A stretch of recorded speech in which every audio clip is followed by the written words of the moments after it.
Hello and welcome to the JSA Studio. I'm your host, as always, Nathan, and today we're going to be talking about the Michigan sign-stealing NOA that they have received from the NCAA. But before we do that, I'm going to go ahead and ask you to like and comment and subscribe if you want to see more college football and NFL style content and commentary. Why, hello everybody. It's been a minute. Not necessarily for you. I did skip an upload on this past Friday because I ran out of time to record videos, but it has been a while for me. It's been over 2.5 weeks since the last time I recorded a video. And, well, I did kind of miss doing it. I do like talking about college football, and that's kind of what we're doing here on this channel.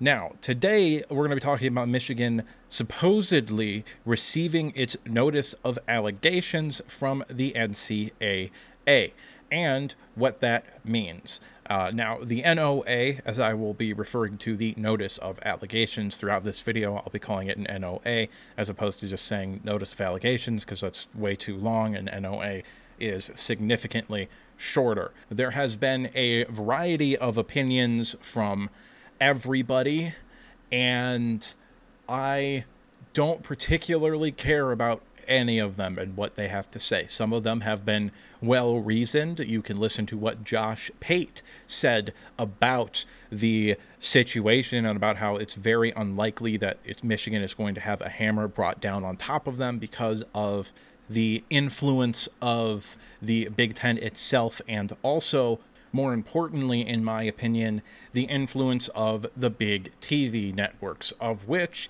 Michigan is beholden to several of them. Now, whether or not different fan bases would like to admit it, Michigan is the second biggest brand in college football, behind only Texas. And the difference between Michigan and Texas is about as big as the difference between Michigan and the teams that are battling for third place, of which I think there's probably 4 or 5. There's a reason why Michigan versus Ohio State is typically one of the biggest regular season college football games every single year, regardless of how good both teams are. There's also a reason why Michigan versus Michigan State, who is a much smaller brand in Michigan, is also one of the highest rated games every year perpetually. Okay, Michigan is a juggernaut of a brand. The only brand that is bigger than Michigan, without argument, is Texas. It is the biggest brand in all of sports, at least in terms of North American sports. And because of that, they do have a vested interest, they being the networks and the Big Ten itself, in keeping this national title intact and not vacating any of the wins, because Michigan fans are likely going to be very mad if that happens. Do I think vacating the wins are on the table? Yes, I do. Wholeheartedly, I believe it's on the table. However, I don't think that when push comes to shove, Michigan is going to accept any resolution that involves vacating of wins or Big Ten championships or the national championship itself. What I think is likely going to happen is that Michigan is going to pay the largest fine in the history of the NCAA. They'll have a scholarship reduction, as well as in the 2025 season, you might see Sharon Moore and maybe some of the staff members that have also stuck around throughout this as a 1 or 2 game suspensions. I believe it's very likely that Connor Stalions will receive something like a 10 to 20 year show cause order, with Jim Harbaugh himself receiving a 3 to 5 year show cause order. It is also worth stating that a show cause order is not a suspension.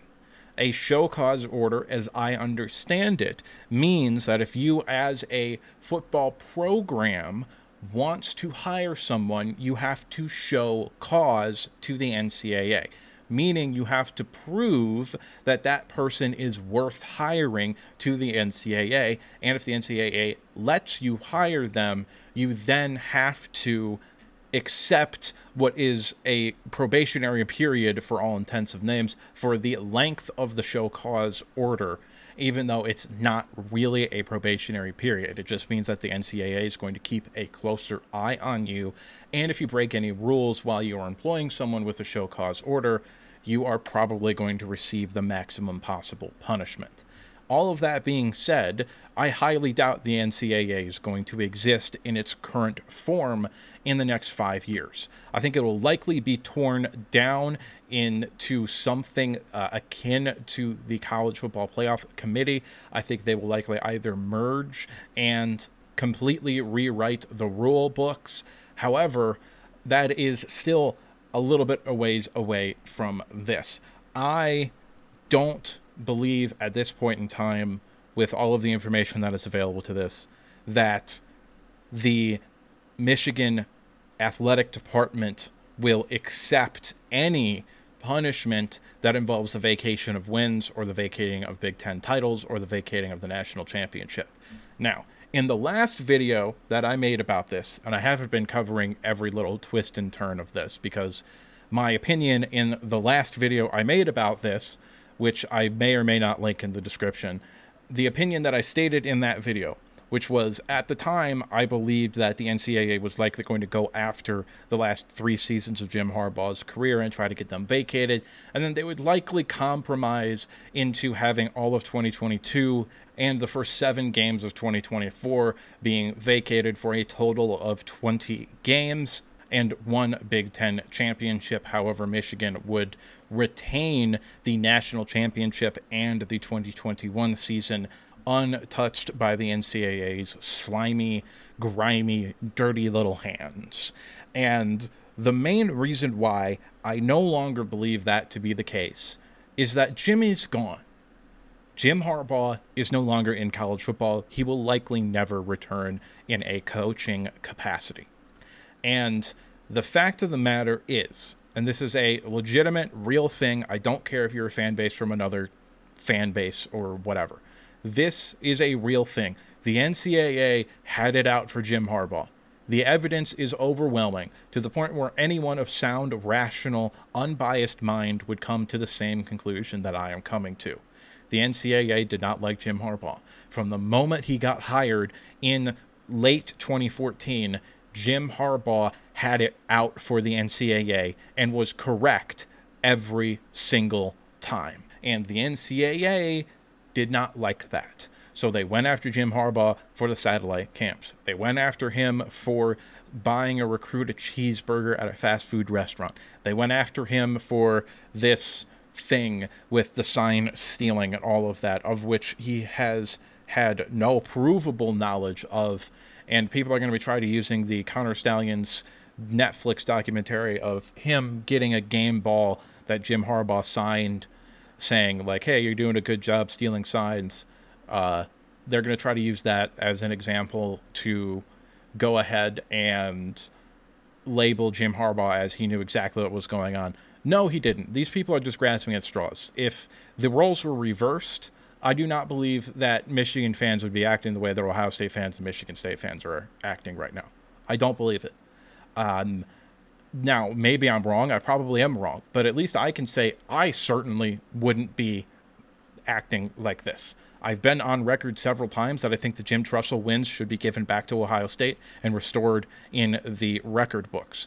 I've been on the record stating that what Dr. Anderson did at Michigan makes Jerry Sandusky and Larry Nassar look like the minor leagues. The fact of the matter is that Dr. Anderson, with the knowledge of basically the entire board and the athletic director, Bo Schembechler, and head football coach, Bo Schembechler, was sexually assaulting goddamn nearly every single fucking athlete in the entire goddamn school. So, if you want to hit me with being biased towards Michigan, you're going to lose that fucking argument. What I am saying is untethered by bias.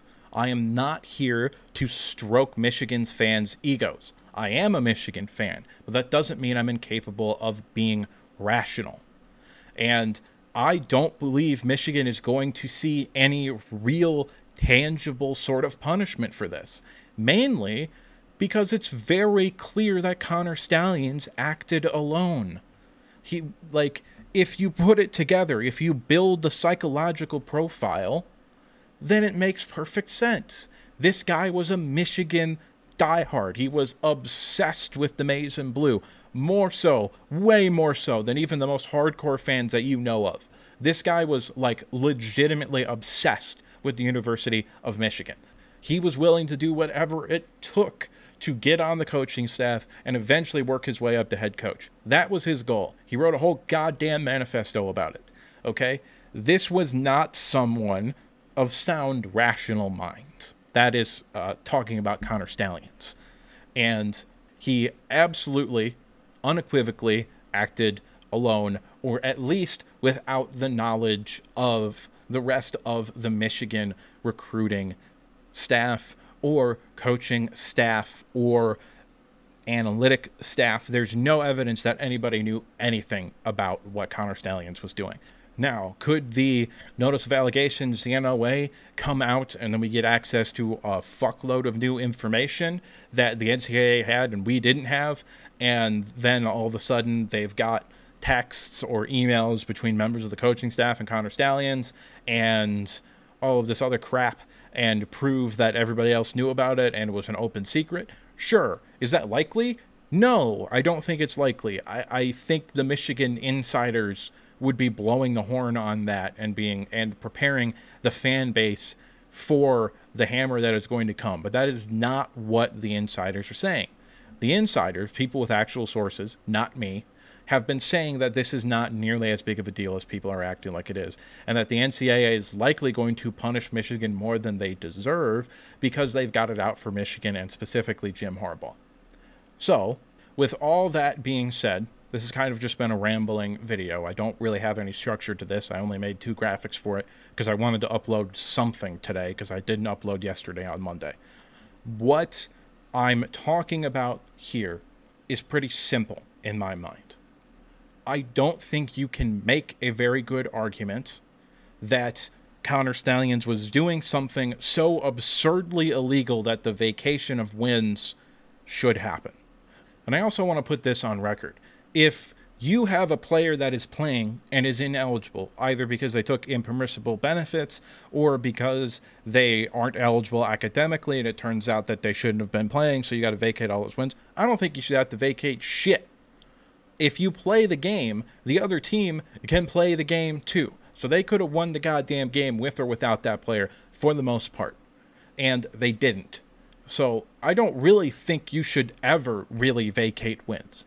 Unless it's absolutely something purifiably, tangibly, realistically absurd. Like you are hacking into the other team's headsets and getting whatever the fuck they're saying. Like then, yeah, sure. But that's not what this was happening, okay? That's not what was happening. We have tangible proof that what Connor Stalions was doing was about 95% of what everybody else was doing. And it was that last 5% that made him better at stealing signs than everybody else. And also, you can make a fairly compelling argument that that last 5%, where Connor Stalions was sending non-affiliated Michigan people to either go to these games to film the sidelines, to get the signals, or whatever, you can make the argument that that itself wasn't even illegal because there are rules in the NCAA rulebook that allow for the advanced scouting of future opponents in football. So you can make an argument, although I do think it's relatively unconvincing, but there is a legitimate argument to be made that Connor Stalions didn't break any rules. And I talked about that in one of my previous videos on the subject, which I will link in the description. So when it comes to my final opinion on Connor Stalions and this whole Signgate thing, I will not be talking about it again. It is as follows. I don't care. I don't think it affected the outcomes of games. If you do, I think you're dumb. Genuinely. I don't think you can come to the rational conclusion that Connor Stalions affected the outcomes of games. Because, for a simple reason, if we look at the big games where Michigan was supposedly stealing signs, 2022 Ohio State, 2021 Ohio State, okay, those were blowouts. Michigan and Ohio State in 2020, you could take those 2021 teams and you can play that game 100 times. Michigan wins every single goddamn time. There is no scenario where Ohio State beats Michigan in 2021. It doesn't exist. In 2022, Michigan was flat out and straight up a better football team than Ohio State. They had a better matchup, they had a better defense, and they had a offense that was not nearly worse as people described it as being. Okay, 2022 Michigan was a very, very good football team. They would have gotten rocked by Georgia because it would have been a bad matchup. But those games were blowouts. They weren't close. And in the games that were close, the signs obviously didn't fucking impact anything because they were still close. In 2023, if Kyle McCord doesn't throw 2 picks, Ohio State wins that game. He gifted Michigan the ball inside the 5-yard line, although actually that play was more on Marvin Harrison than it was Kyle McCord. But if that play doesn't happen, if Will Johnson drops that pass, Michigan probably doesn't score a touchdown on that next drive because they struggled to move the ball in that game. If Ohio State had a little bit of a better offensive line, then Michigan doesn't get that pressure on the Rod Moore interception, and then Ohio State probably wins that game. So you can't really make an argument that the signs affected anything, because if it was a blowout, it wasn't close enough for the signs to have mattered. And if it was close, it obviously didn't matter because the game was still close, and one fucking play that obviously was not affected by sign stealing was the difference in the game. I don't see any argument that a sound, rational mind can make that this affected the outcome of games, especially when we know for a fact that there were other teams sending non-affiliated people to watch future opponents, especially when we know for a fact that people were using internet footage that they would find from fans at the game that were either pointed at the sidelines or some other bullshit. They were taking a selfie in the background or whatever the fuck. I don't know. But we also know for a fact that there were teams that also combed the internet to look for shit like that to steal signs, okay? Which is like a half of a step away from what Connor Stallions did, okay? What we're talking about is not out of the realm of possibility for other teams to have done. It's just that Connor Stallions figured it out first. And even then, there's no rules against using internet footage to find shit. If Connor Stallions had directed the people he had sent to those games to post the footage onto YouTube or some shit, I genuinely don't think they would have any argument for any sort of repercussions for him because of that shit. Genuinely, I don't believe it. Now, him allegedly being on the sideline of the Central Michigan game, which, because of people that I know, I probably have a little bit more information on that than most people. But I'm not going to talk about it. I'm not trying to be an insider. I don't really give a fuck. But I do know people and, you know, the coaching sphere. And they know people that work for Central Michigan. Anyway, that is actually probably something that he should be punished for. However, the going rate on that is like a 1/4 or 1/2 suspension. When there were other similar things where an active coach showed up on the sidelines for another team because he was either invited to go see those teams or because they were honoring him because he used to coach there or some shit. Whenever that stuff happens, they were suspended for like a 1/4 or a 1/2. So if you want to make an argument that he should be suspended for a full game, go for it. But that's an extreme punishment based upon the precedent being set by the NCAA. I don't think this is a big deal. And if Ohio State was doing it, or Alabama was doing it, or Florida State was doing it, or USC was doing it, I would have the same goddamn opinion. It does not matter that it's Michigan to me. I don't care. It's irrelevant to me. And if you don't believe me, that's fine. Because after all, I'm just some asshole on the internet giving you his opinion. And it's at this point I'd like to remind you to like the video if you liked it, subscribe if you want to see more content like this, and if you disagreed with me, or if you just have something to say, go ahead and drop a comment down in the comment section below. And now with the outro done and out of the way, there's only one thing left to say, and that's that I'll see you tomorrow to talk about the Detroit Lions' initial 53-man roster.